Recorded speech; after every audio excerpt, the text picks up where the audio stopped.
จบแล้วทุกคนเลยฟ้าถูกเกือบตายทุกคน3 คันเนาะจ้ะแล้วไปได้ด้วยดีทุกคนสบายดีตอนแรงเนาะทำอิดกะวาซีเทกะตั้งใจวาซีเทอยู่แล้วเนาะกะเฮ็ดมาเต็มที่ละตอนนี้กะ4 โมงแรงแล้วเนาะก็เลยว่าต้นตาลมาช่วยก็เลยงัดทุกคนที่งัดคักๆเนาะโอ้กองคือไปจิที่งัดคักๆเนาะทุกคนเนาะที่มาเริ่มเทปูนแล้วทุกคนนี่อันนี้ก็คือแบบที่เฮาเฮ็ดมาเนาะ3 แบบเนาะเบิ่งตัวจริงว่ามันสิเป็นยังไงตอนนี้นี่ก็คือเฮ็ดเลยนี่หน้านี่ย่าเราบ่ได้เด้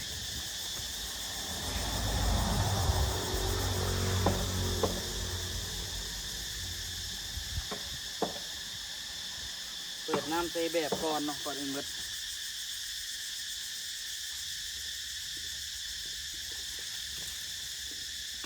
ตั้งหลุมเนาะคิดได้ทีสี่ทุกคนนี่คิดเรียกมันนี่อย่างแท้เอาว่าอันที่ได้3 อันโอ้ถือว่าสุดๆเลยเอาอะไรที่อาบน้ำเลยครับพ่ออย่างนี้ต่อพักพักประเดี๋ยวนอนง่วนที่อย่างจะขึ้นมันไม่หน่อยเลยนี่ไงฮะนี่นะผมแบบนี้ที่อย่างมาจะเตะนั่นเลยไปลงพาไปลงกับพาอย่างนี้ลงกระหาผมตัดผมหักก็มาเอาเหรอไปตัดผมแล้วกันพอกไปนั่นพี่น้องว่าเฮ็ดอันนี้โดนมาโดนนะมันตัวลงมายังบริเฮ็ดอันนี้ครับโอ้คิดเนี่ยเนาะเอาดินใช่เหรอนี่เหรอบัวค้างมันเป็นบ้าแล้วเอาอย่างเงี้ยกินยัดเดี๋ยวฮอดยามพี่ก็เห็นบริหัวที่แปลงเอาแบบนี้มันบุกคือแบบเงินนี่เฮ็ดงามแบบวิญญามัน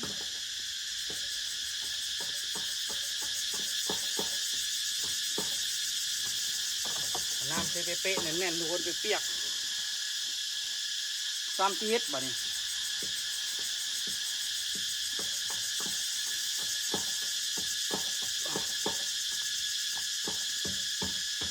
จัดนะทุกคนเนาะนี่ไปเอาหินเอาทรายมาใส่ก็เริ่มผสมปูนเนาะเนาะทำไมบุเดียวก็สิเต็มละตอนนั้นก็ย้อมอยู่นะกับตอนนั้นตักก็ย้อมอยู่นี่ก็ซาบ่ซาก็สิแล้วตอนนี้ตักจวดเลย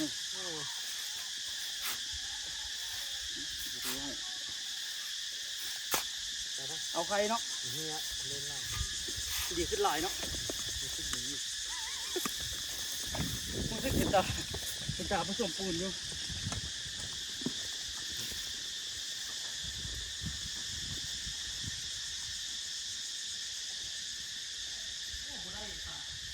ไก่เท่าไหร่ทางไก่เรานี่เลยนะไอ้ตัวผู้ดึงตักผู้ดึงย้อนห้องคืออะไรนะผู้ดึงสาวแล้วห้องกันถึงเลยเอาที่อย่างมันง่ายเพราะมันยากก็ตักต้องได้ไปยืนไอ้เล่นกับผู้ดึงยืนหุ้ยไงมากล้องก่อนปรับไปยี่นี่อ่ะทุกคนใส่ถังเขาซีแบบว่าง่ายบ้างอันนี้มันง่ายนะทุกคนเพราะละตันพอรีละเอาว่าลุพ่อตัวตีลงน้ำสร้างนะคือเปื้อนจังหน่อยเดี๋ยววะเข้าวะเปลี่ยนสุดวะก้าวน้ำสร้างมาแห้งอีกเลยนี่วะเปียกเลยเขาเราใช้เครื่องมันจะเป็นเนาะจึงพักวันเดียวมันห้อนพวกเราไปตัดผมมาแล้วมาจิ้มหัวห้อนทั้งหมดมา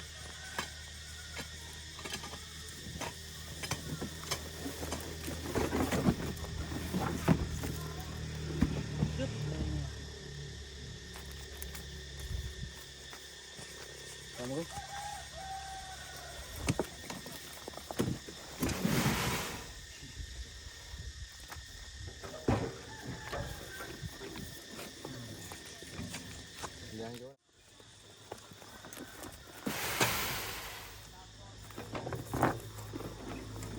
เอามีดเลย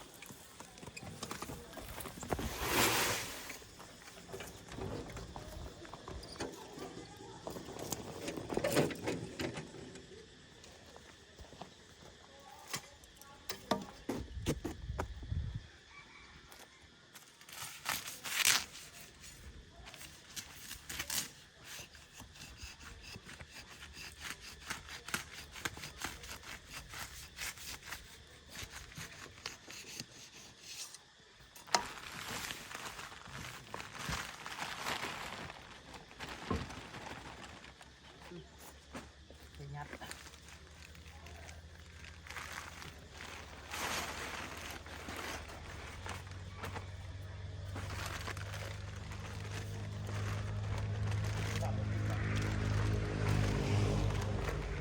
อันไหน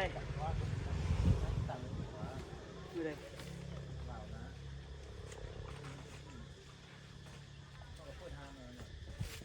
เปิดตัว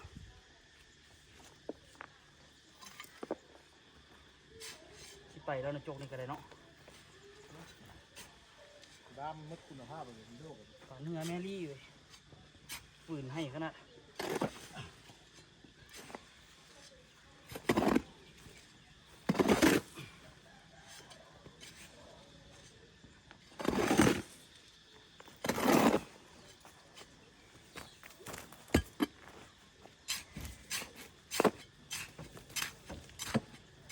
หัวเนาะบอก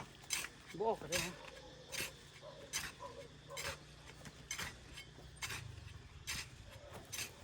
ไปกินไปตักก็ยังก็ได้น่ะตักก็ยังหลักก็แล้ว เดี๋ยวบอกของผม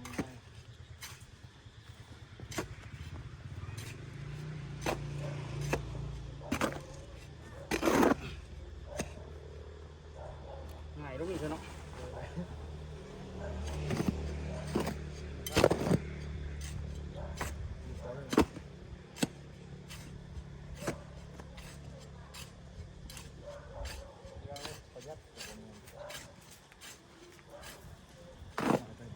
ไหน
ไปเลย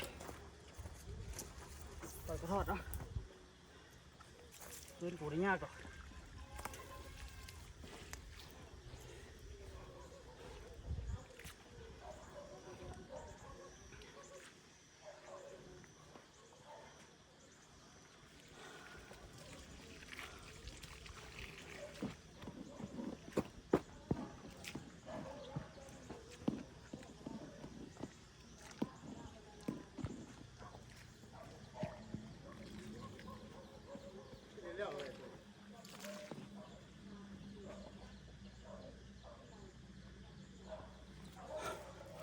เหนื่อยยิ้มละคำล่ะ ไม่เล เก็ ย บหินไปเก็บหิน ไม่เลยวันนี้ หายแล้วเลยอะ เดี๋ยวมันนึงยังรอ เหนื่อยอยู่เป็นคนเหนือ เดี๋ยว โอ้ยเหนื่อยแล้วเป็นคนนครทุ่ม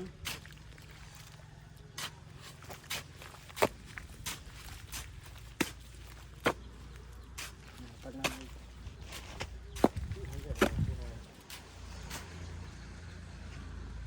นี่ขุนอนใส่แจมี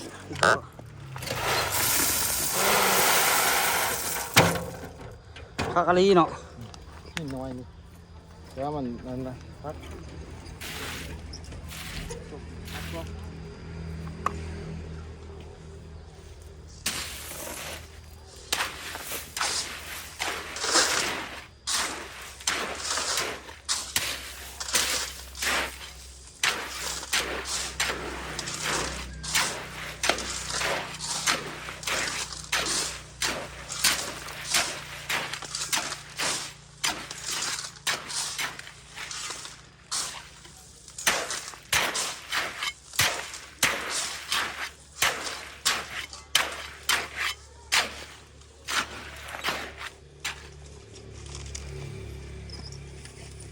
น้ำนี่บ่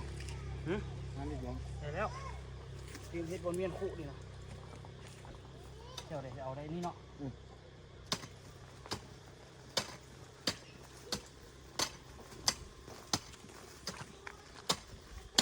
รับเราอ่ะ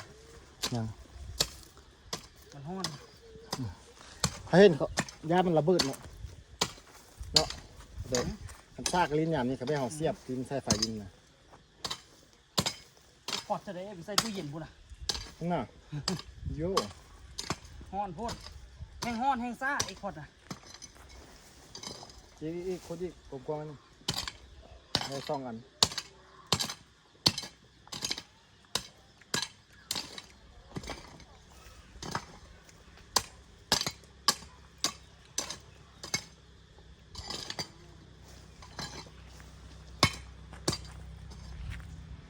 คุณยายมาใส่น้ำไหม พอแล้วว่าน้ำนี่พอแล้ววะ โอ้คนที่เขาใส่เก่าเลย แล้วก็พออีกชุดนี้ชุดกล้วย พอทีมใส่ดิเรียบร้อยแล้ว โอ้โหชุดกล้วยเลยอันนี้อะไรกุ้งหัวป่ะ ไปตัวไปเลยจับตัวหน่อยตั้งไว้เลย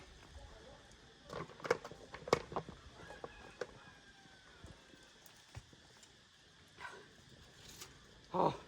ชุดแบบลิ้นให้ใจเลยโอ้ร้อนนะได้นะ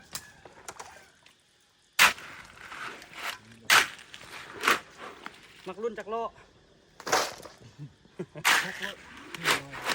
โคตรบอ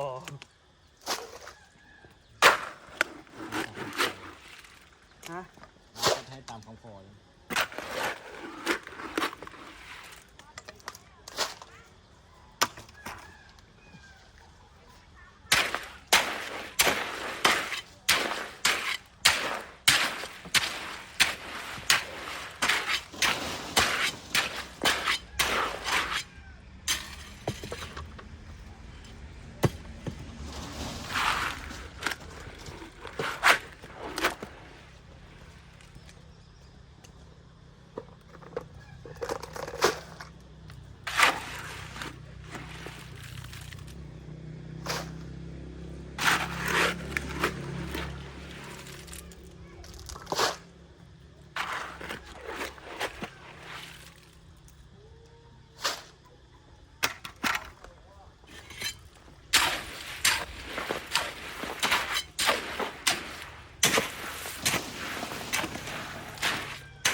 ไม่ใช่เต็มแล้วอ่ะ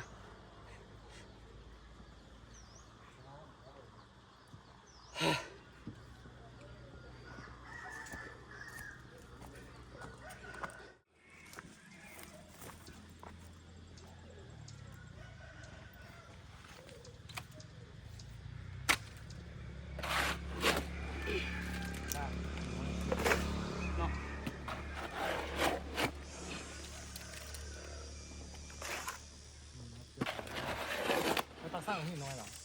บ่จริงๆเห็นใหญ่แน่นดีกว่างัดไปจกไว้ว่ามืออื่นจกไว้จกซ่ามืออื่นฮะจักโมง เข้าแล้ว มีบ้องไปลิ้นอยู่มืออื่นฮะว้าบ่มีเลย แต่ก็เรียกว่าคือไอ้ล้ำมาแทนเลย ฮะปลายี่ใส่ ต้องศึกษาอีกหน่อย น้อยดำว่ะหนองบนเฮือนแล้วน่ะตีลิ้นเขาบกนุดเหรอ มีน้ำไหมล่ะ บุมีบนลิ้นกับไปซอกนั่งลิ้นตัวซอกเฮ็ดอย่างกินก็ได้นะ ฮะ ซอกเฮ็ดอย่างกินก็ได้นะ ไอ้ที่มีเนี่ยรอบอ่ะ โอ้ยากดอกจี้แห่งสายเอนเตอร์เทน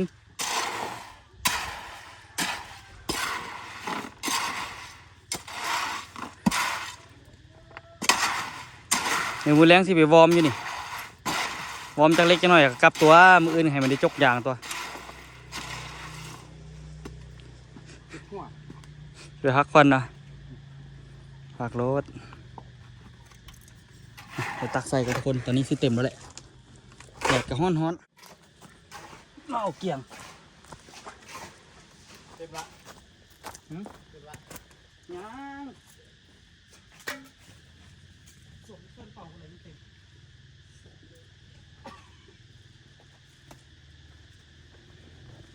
แต่ว่าโอ้ยหินน้อยพวกผมคักนะ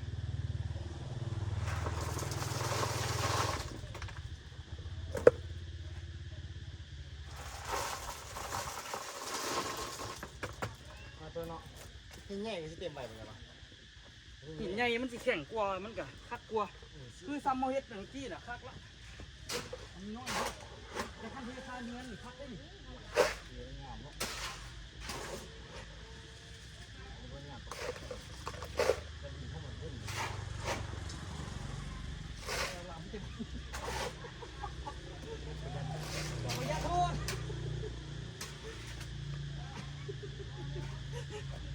โคตรกระโปงไงโอ้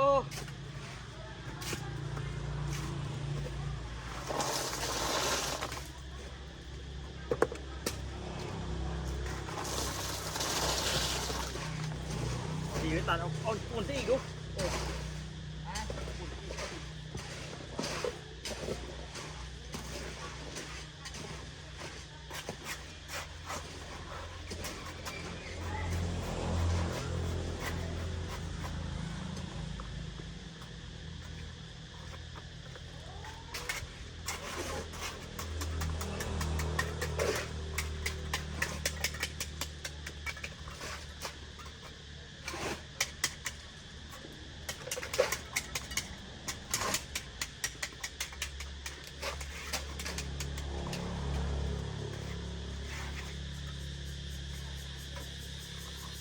เอาไกลแล้วเล็งมือ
เป็นมาที่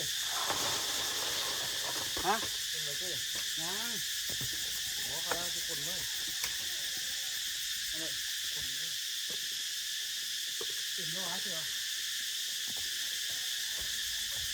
ยังไม่เต็มที่คนรถ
คันที่หนึ่งเรียบร้อยเนาะเต็มเอี้ยนี่อีก2 อันนี่ภารกิจให้อีก2 เป่าคนไหนบ้างไหนจะคันละเป่าเฮ็ดจังได๋ก็คันละเป่าคือเก่า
ไม่เคยเขาเอาไม้ตอกทำไก่นี่เหรอบอกคำแบบมันแข็งแล้ว มันก็ดุ้งดอก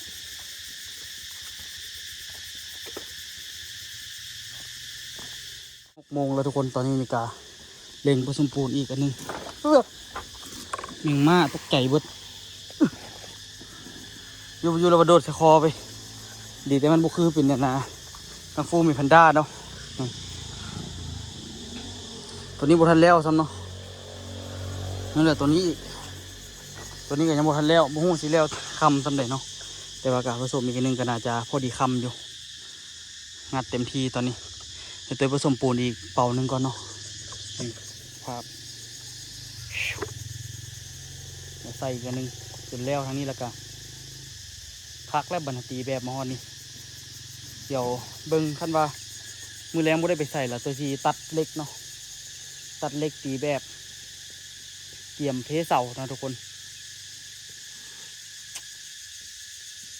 เติมนึงจะได้เฮ็ดอันนะเสานี่ก็ได้หลายอันเติมอยู่เนาะแต่ก็ต้องเฮ็ดเนาะใครแต่ว่าเสาเขากับบริซื้อเสาเขาก็เฮ็ดเอา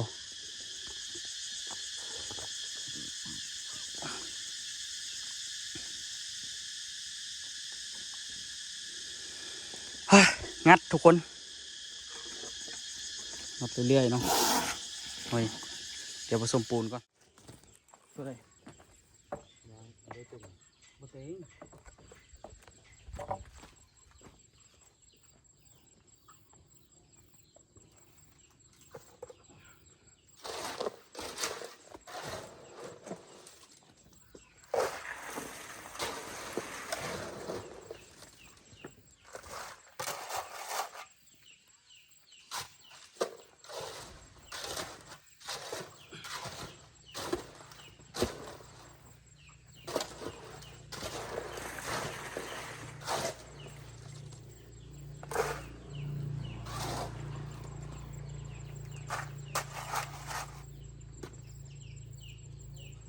ผิดพลาดบ่ดิ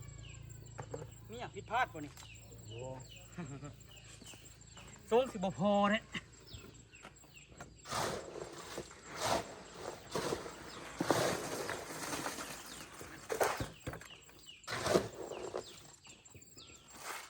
บ่พอได้ก่อนมีอะไรอีก2 ล้อ2 รอบอ่ะมีแต่หิน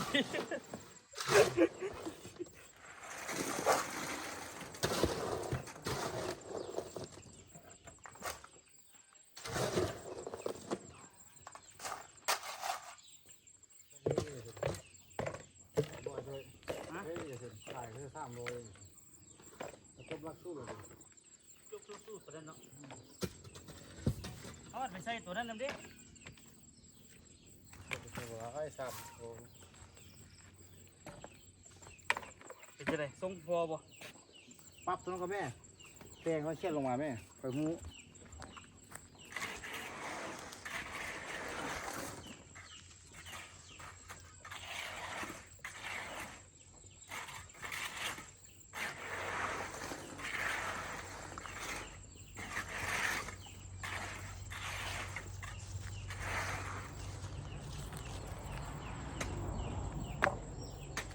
ต้องใส่อันนั้นให้เต็มคานก่อนเอายองไว้ลุ่มนี่ก่อนโลไว้ลุ่มนี่ก่อนแล้วจะมีระบบไป